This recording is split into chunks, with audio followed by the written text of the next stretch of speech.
अस्सलाम वालेकुम MJTV में खुश आमदीद। 17 नवंबर 2012 को जोस एल्वेरेंगा अपने अनएक्सपीरियंस और 23 साल दोस्त एज़ेकिएल कोर्डोबा के साथ मेक्सिको के साहिल से फिशिंग ट्रिप यानी माहीगीरी के सफर पर निकला। लेकिन सफर के कुछ देर बाद इनकी छोटी सी किश्ती तूफान में फंस गई और वो तेजी से रास्ता भूल गई। साहिल पर वापस जाने की कोशिशों के बावजूद खराब मौसम और इंजन की खराबी ने उन्हें पैसिफिक ओशन में अकेला छोड़ दिया। मजीद परेशानी तब बढ़ी जब उसका साथी एज़ेकिएल कोर्डोबा अफसोसनाक तौर पर कई हफ्तों के बाद सख्त हालत की वजह से दम तोड़ गया, जिसकी वजह से एल्वेरेंगा को अब अकेला सरवाइव करना पड़ेगा। एक्सट्रीम तन्हाई, बहुत कम रिसोर्सेज और डिहाइड्रेशन यानी पानी की कमी के खतरे का सामना करते हुए जोस एल्वेरेंगा के साथ क्या हुआ? क्या वो सही सलामत घर वापस लौटा या फिर कहीं वो समंदर की बेरहम लहरों और गहराइयों में कहीं डूब गया? तो चलिए वीडियो को शुरू करते हैं। जोस एल्वेरेंगा एक सिल्वाडोरन माहीगीर है जो कि 7 सितंबर 1975 को एल सिल्वाडोर में पैदा हुए। जोस एल्वेडोर कई दहाइयों से मेक्सिको में शार्क मछलियां पकड़ते थे,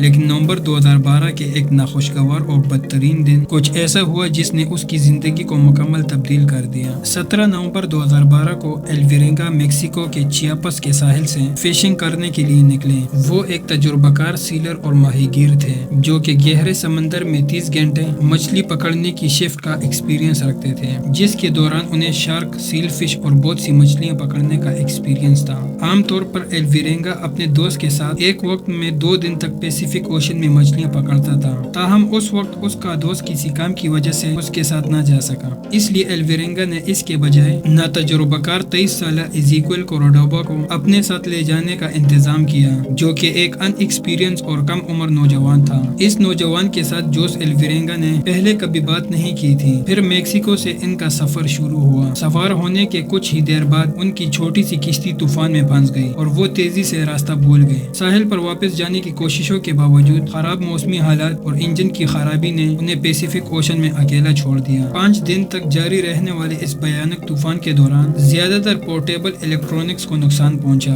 जिसमें एक 7 मीटर फाइबर गिलास कफ, एक वाहिद आउटबोर्ड मोटर और मछलियों को जमा करने के लिए एक बड़ा आइस बॉक्स था। अगरचे उन्होंने तकरीबन 500 किलोग्राम की ताज़ा मछली पकड़ी थी, लेकिन खराब मौसम में किश्ती को चलाने के काबिल बनाने के लिए उस मछली को मजबूरन समंदर में फेंकना पड़ा। तूफान में मछली पकड़ने का ज्यादातर सामान खराब या जाया हो चुका था। इनके पास सिर्फ मुट्ठी भर बुनियादी सामान और बहुत कम खुराक रह गई। तूफान पूरे 1 हफ्ते तक चलता रहा। जब ये तूफान थमा तो जोस और उसका साथी एज़ेकिएल अपनी छोटी चलनी सफेद कश्ती में मुकम्मल तौर पर खो चुके थे। जैसे जैसे दिन हफ्तों में बदलते गए, उन्होंने अपने आप को कम रिसोर्सेज में एडजस्ट करना सीख लिया था। एल्वेरेंगा अपने हाथों से मछलियों, कछुओं, जेलीफिश और समुद्री परिंदों को पकड़ता गया और ये दोनों कभी कभार समंदर में तैरने वाली खाने और प्लास्टिक के कचरों को बचाकर इस्तेमाल करते रहे। जब मुमकिन होता तो ये दोनों बारिश से पीने का पानी जमा करते, लेकिन कम बारिश होने की वजह से ज्यादातर कछुए का खून या अपना पेशाब पीने के लिए इस्तेमाल करते गए। समंदर में इतने लंबे टाइम के लिए जहनी और जिस्मानी नुकसान ज्यादातर लोगों के लिए नाकाबिले तसव्वुर होगा, लेकिन जोस एल्वेरेंगा तमाम मुश्किलात के खिलाफ साबित कदम रहा। लेकिन इन सब के बाद एल्वेरेंगा को हैरत का झटका तब लगा जब उसका अनएक्सपीरियंस दोस्त और साथी एज़ेकिएल कोर्डोबा तकरीबन 4 माह के सफर में कच्चे खाने से बीमार होने के बाद भूख से मर गया। कोर्डोबा की मौत ने एल्वेरेंगा को बेबस और अकेला कर दिया और एल्वेरेंगा को चैलेंजों का सामना करने के लिए तनहा छोड़ दिया। एक्सट्रीम तन्हाई, महदूद वसाइल और पानी की कमी के मसाइल के मुसलसल खतरे का सामना करते हुए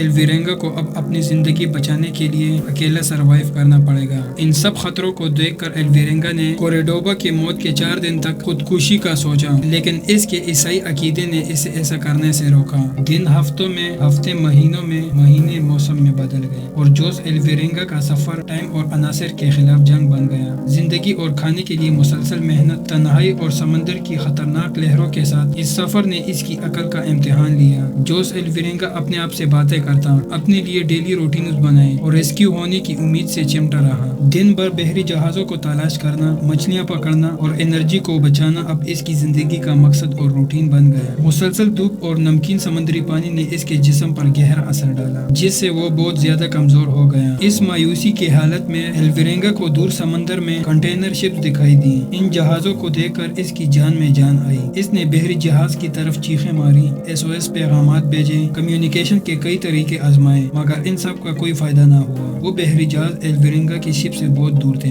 इस वाक़ये की वजह से एल्वेरेंगा बहुत ज्यादा डिप्रेस और परेशानी में मुब्तला हुआ। لیکن پھر جوس ایلویرینگا کی کہانی میں اہم موڑ 30 جنوری 2014 کو آیا۔ اس نے ایک چھوٹا سا ویران جزیرہ جو کہ مارشل جزائر کا ایک دور دراز کارنر نکلا اس کو دیکھا۔ اس کی جان میں جان آئی۔ اس نے اپنی کشتی چھوڑ دی اور تیر کر ساحل پر آیا، جہاں وہ ساحل کے مقامی لوگوں سے ملا، اور یوں جوس ایلویرینگا کا یہ 438 دنوں کا یہ دردناک سفر مکمل ہوا۔ مارشل جزائر کے قائم مقام سیکرٹری کے مطابق ایلویرینگا کی تمام اہم علامات اچھی تھیں سوائے بلڈ پریشر کے، جو کہ غیر معمولی طور پر کم تھا۔ ایلویرینگا کے ٹخنوں میں سوجن تھی اور اسے چلنے پھرنے میں مشکلات ہو رہی تھی۔ اس کا علاج کرنے والے ڈاکٹرز نے بتایا کہ اس کی صحت برسوں سے نیچے کی طرف چلی گئی تھی اور وہ پانی کی کمی کے علاج کے لیے ڈراپ 4 پر تھا۔ ایلویرینگا کی حیرت انگیز سروائیول کی خبر تیزی سے دنیا میں پھیل گئی۔ اس واقعے نے عالمی میڈیا کی توجہ اپنی جانب کھینچی۔ 2015 میں انہوں نے صحافی جوناتھن فرینکن کو اپنے امتحان کے بارے میں انٹرویو کا ایک سلسلہ دیا،